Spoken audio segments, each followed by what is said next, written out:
साथ संगत जी बड़े प्यार से कहना जी। संतो, आज मैं जो आपको यह 4 संकेत बताने जा रहा हूँ, यह संकेत कोई आम संकेत नहीं है। यह संकेत अनुभव से उत्पन्न हुआ संकेत है। अगर आप में यह 4 संकेत में से एक संकेत भी है, तो आप कोई साधारण व्यक्ति नहीं है। बड़े गौर से सुनना इन 4 संकेतों को। अगर आपने इन 4 संकेतों में से एक संकेत को भी अपने अंदर देख लिया, तो आप समझ लेना कि आप कोई साधारण व्यक्ति नहीं, उससे कुछ उच्च श्रेणी के व्यक्ति है। आपको परमात्मा ने चुन लिया है। तो बड़े गौर से सुनना इन संकेतों को। कभी कभी जीवन में ऐसे पल आते हैं जब सब कुछ सामान्य होते हुए भी कुछ असामान्य सा लगने लगता है। जैसे कोई अदृश्य शक्ति हमें देख रही हो, जैसे हमारे मन की गहराइयों में कोई रहस्य दबी हुई सच्चाई को धीरे धीरे उजागर कर रहा हो। हम रोज की तरह जीवन जी रहे होते हैं, लेकिन भीतर कहीं कुछ बदल रहा होता है। एक खामोश परिवर्तन, एक गहराई जिसकी कोई स्पष्ट परिभाषा नहीं होती। ऐसे ही समय में कुछ लोग महसूस करने लगते हैं कि वे इस संसार के भीड़ का हिस्सा होकर भी भीड़ जैसे नहीं है, वे कुछ अलग है। और शायद इसलिए ईश्वर की दृष्टि उन पर पड़ चुकी होती है। परमहंस योगानंद जी ने एक बार कहा था, तुम्हारी आत्मा तब तक बेचैन रहेगी जब तक वह अपने वास्तविक स्रोत, अपने ईश्वर से नहीं मिल जाती। और इस बेचैनी के साथ ही शुरू होती है वह दिव्य यात्रा जो हर किसी को नसीब नहीं होती। यह यात्रा उन्हीं को मिलती है जिन्हें ईश्वर ने अपने हाथों से चुना होता है। और अगर तुम्हारे जीवन में यह 4 लक्षण दिखने लगे हैं, तो यह महज कोई सहयोग नहीं, यह ब्रह्मांड का सबसे बड़ा संकेत है कि तुम सामान्य नहीं हो, तुम कुछ विशेष हो। तो चलिए अब उस रहस्य को खोलता हूं। पहला लक्षण क्या है और दूसरा लक्षण किसे दिखता है? पहला लक्षण, जब सारी दुनिया तुम्हारे खिलाफ होने लगती है, लेकिन तुम्हारा अंतर्मन शांत रहना शुरू कर देता है। यह सबसे पहला और गहरा संकेत होता है कि अब तुम उस मार्ग पर आ चुके हो जहां आम लोग नहीं चल पाते। जीवन के हर मोड़ पर तुम्हें ऐसा लगेगा कि लोग तुम्हें गलत समझ रहे हैं। वे तुम्हारी बातों को नहीं समझ पाएंगे, तुम्हारे फैसलों पर हंसेंगे, तुम्हारे अकेलेपन को कमजोरी समझेंगे, और शायद वह यह भी कहे कि तू बदल गया है। लेकिन इन सब के बीच तुम्हारे अंदर एक अजीब सी शांति उभरने लगेगी, जैसे भीतर कोई कह रहा हो, चुप रहो, सब ठीक है। यह विरोधाभास किसी को भी भ्रमित कर सकता है। बाहर तूफान है, भीतर शांति। बाहर आलोचना है, भीतर स्वीकृति। बाहर अकेलापन है और भीतर ईश्वर की उपस्थिति। यही तो पहला संकेत है कि अब जीवन सामान्य नहीं रहा। अब तुम उस आंतरिक यात्रा की शुरुआत कर चुके हो जिसे साधारण लोग समझ नहीं पाते। लेकिन यह शांति कोई मौन नहीं होती, यह उस चेतना की अवस्था है जैसे कोई तुम्हें भीतर से संभाल रहा हो। जब कोई तुम्हारे खिलाफ बोले तब भी तुम प्रतिक्रिया नहीं करते। जब कोई तुम्हारे सपनों का मजाक बनाए तब भी तुम मुस्कुरा देते हो। यह सब यूं ही नहीं होता। यह उसी समय होता है जब तुम्हारी आत्मा को ईश्वर की ऊर्जा छूने लगती है। और एक बार जो व्यक्ति इस अवस्था में पहुंच जाता है संतो, तो फिर वह पीछे नहीं मुड़ता। यह वह लक्षण है जो महान योगियों, सन्यासियों और सच्चे साधकों में दिखा गया है। महावीर हो, बुद्ध हो या फिर स्वयं योगानंद जी हो, जब वे आध्यात्मिक मार्ग पर चले तो सबसे पहले उन्होंने यही झेला। समाज ने उनका विरोध किया, परिवार ने उन्हें समझने से मना कर दिया, और दोस्तों ने उनका साथ छोड़ा। लेकिन फिर भी उनके अंदर एक दिव्य शांति बनी रही। यह वही शांति थी जो ईश्वर का संकेत बनकर आई थी। अगर तुम भी आजकल यह अनुभव कर रहे हो, अकेलापन हो गया, आलोचना, लेकिन भीतर कोई अज्ञात शक्ति जो तुम्हें रोकने नहीं दे रही, तो समझ लो संतो कि तुम्हें बुलावा मिल चुका है। ईश्वर ने तुम्हें चुन लिया है, क्योंकि अब तुम्हारी आत्मा तैयार हो चुकी है। दूसरा लक्षण संतो, जब दुनिया के सारे आकर्षण फीके लगने लगे और भीतर से वैराग्य का बीज अंकुरित होने लगे। यह अनुभव थोड़ा डरावना हो सकता है संतो। जो चीजें पहले तुम्हें बहुत प्रिय थी, वे अचानक महत्वहीन लगने लगती है। वह म्यूजिक, वह सोशल मीडिया, वह मनोरंजन, वह भीड़ भाड़, सब वह रिश्तों की ऊपरी चमक, सब कुछ जैसे धीरे धीरे धुंधला पड़ने लगता है। तुम्हारा मन अब शोर में नहीं लगता, मौन की ओर खींचा चला जाता है, और मौन में ही तुम्हें पहली बार आत्मा की धड़कन सुनाई देने लगती है। कभी तुम सोचते हो, क्या मैं असामान्य हो रहा हूं? पहले मैं इन चीजों में इतना मग्न रहता था, अब क्यों इनमें रुचि नहीं लगती? जवाब सीधा है संतो, तुम्हारा आत्मिक स्तर अब ऊपर उठने लगा है। अब तुम्हारी आत्मा को वह भोजन नहीं चाहिए जो पहले उसे पसंद था। अब उसे सत्य चाहिए। अब वह जानना चाहती है कि मैं कौन हूं, मैं कहां से आया हूं और मेरा उद्देश्य क्या है।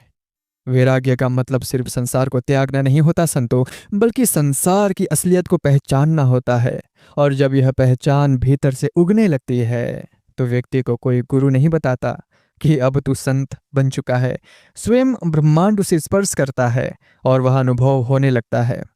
एक ऐसी अनुभूति जो शब्दों में नहीं कही जा सकती, सिर्फ मौन में प्रकट होती है, मौन में।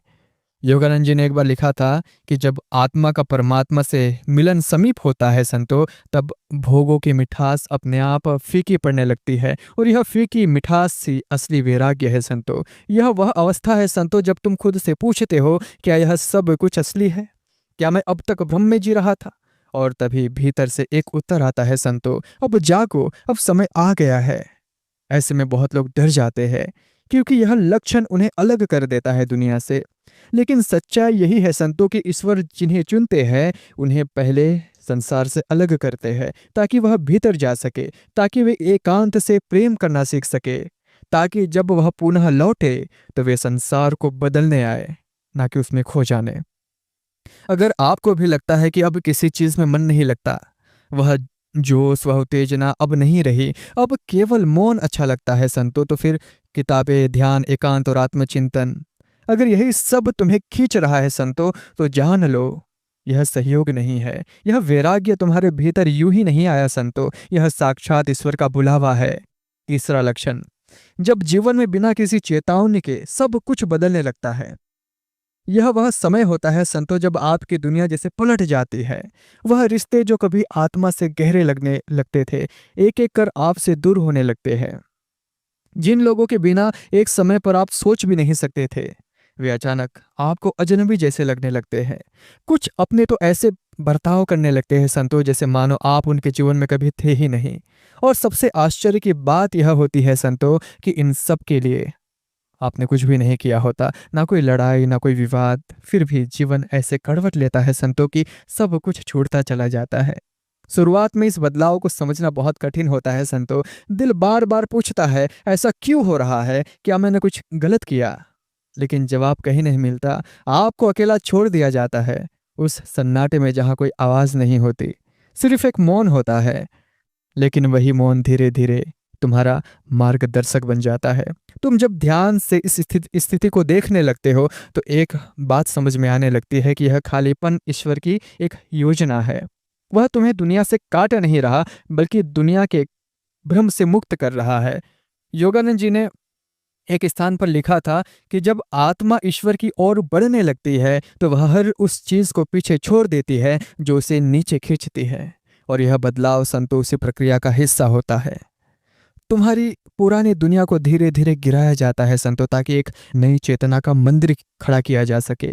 यह वही प्रक्रिया है संतो जिसे श्री कृष्ण ने गीता में वैराग्य की अग्नि कहा है, जहां सभी सांसारिक बंधनों को धीरे धीरे जलाया जाता है। अगर आप भी अपने जीवन में अजीब परिवर्तन देख रहे हो संतो, लोग दूर हो रहे हैं, काम में मन नहीं लग रहा, पुरानी चीजें अब जुड़ाव नहीं देती, तो यह संकेत है संतो कि कोई और तुम्हारी दिशा तय कर रहा है। सच है संतो, यह वह स्थिति होती है जब ब्रह्मांड स्वयं हस्तक्षेप करता है संतो। यह सब यूं ही नहीं होता, यह उसी आत्मा की तैयारी है संतो जिसे ईश्वर ने बुलाया है। और इसी चरण में एक और बदलाव होता है।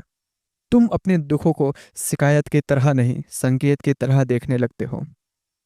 तुम जान जाते हो कि जो कुछ भी हो रहा है वह तुम्हारे विरुद्ध नहीं है, बल्कि तुम्हारी चेतना के लिए हो रहा है। यही परिवर्तन उस तीसरे लक्षण की पुष्टि करता है संतो। जब जीवन बिना चेतावनी के बदल रहा हो तो समझो संतो कि कोई अदृश्य शक्ति तुम्हें आगे बढ़ा रही है, और वह शक्ति कोई और नहीं होती संतो, स्वयं परम सत्ता होती है। चौथा लक्षण है संतो कि जब तुम्हारे भीतर से सेवा का भाव जन्म लेने लगे और तुम अपने सुख के बजाय दूसरों के दुख से प्रभावित होने लगो। संतो यह लक्षण सबसे गूढ़ होता है। यह वह अवस्था होती है जब आत्मा स्वयं को सीमित शरीर नहीं समझती, बल्कि संपूर्ण सृष्टि का हिस्सा मानने लगती है। तुम्हें महसूस होने लगता है कि हर किसी का दुख किसी न किसी रूप में तुम्हारा ही है। पहले तुम जो समस्याओं को दूसरों का मानकर अनदेखा कर देते थे संतो, अब वह तुम्हें भीतर से खलने लगती है। तुम रातों को जाग कर सोचते हो, मैं दूसरों के लिए क्या कर सकता हूं? क्या मेरे जीवन का उद्देश्य सिर्फ मेरा सुख है, या फिर मैं इस संसार में किसी और कार्य के लिए आया हूं? जब यह प्रश्न भीतर से उठने लगता है संतो, तो समझ लो आत्मा पूरी तरह तैयार हो चुकी है। ईश्वर जिन आत्माओं को चुनते हैं वे सिर्फ ध्यान में बैठने या फिर मोक्ष प्राप्त करने के लिए नहीं चुने जाते संतो। उन्हें इसलिए बुलाया जाता है ताकि वे इस संसार को कुछ लौटाए, वे लोगों को दिशा दे, अंधकार में चिराग बने और वे करुणा की मिसाल बने संतो। और करुणा वही कर सकता है संतो जो स्वयं पीड़ा से गुजरा हो। जब तुम्हारे जीवन में सेवा का भाव हावी होने लगे, जब दूसरों के दुख तुम्हें अपने निजी सुख से ज्यादा प्रभावित करने लगे, तो यह वही क्षण होता है संतो जब ईश्वर तुम्हारे हृदय में बैठने लगता है।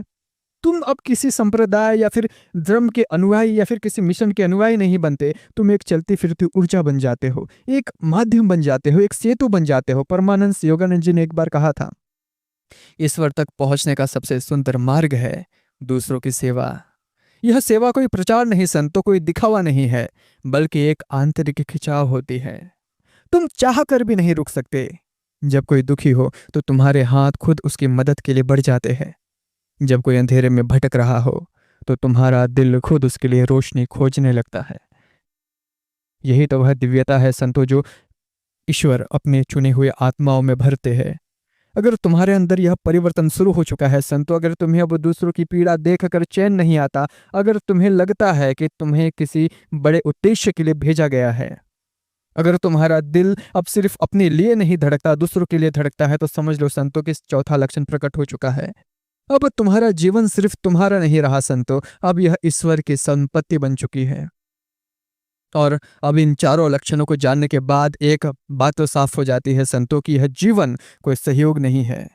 अगर तुम्हारे जीवन में यह लक्षण प्रकट हो रहे हैं तो समझो तुम उस दुर्लभ आत्मा में से हो जिसे स्वयं ईश्वर ने अपनी विशेष योजना के लिए चुना है। यह योजना क्या है? यह कोई गुरु या फिर कोई पुस्तक, कोई भविष्यवक्ता नहीं बता सकता, और ना ही उनसे पूछना। यह केवल तुम्हारा आत्मा और परमात्मा मिलकर तय करता है। अब समय आ गया है संतो कि तुम अपने भीतर झांको और यह सवाल करो कि क्या यह लक्षण मुझ में है? क्या मैं भी उस यात्रा पर हूं जहां ईश्वर चाहता है कि मैं चलूं?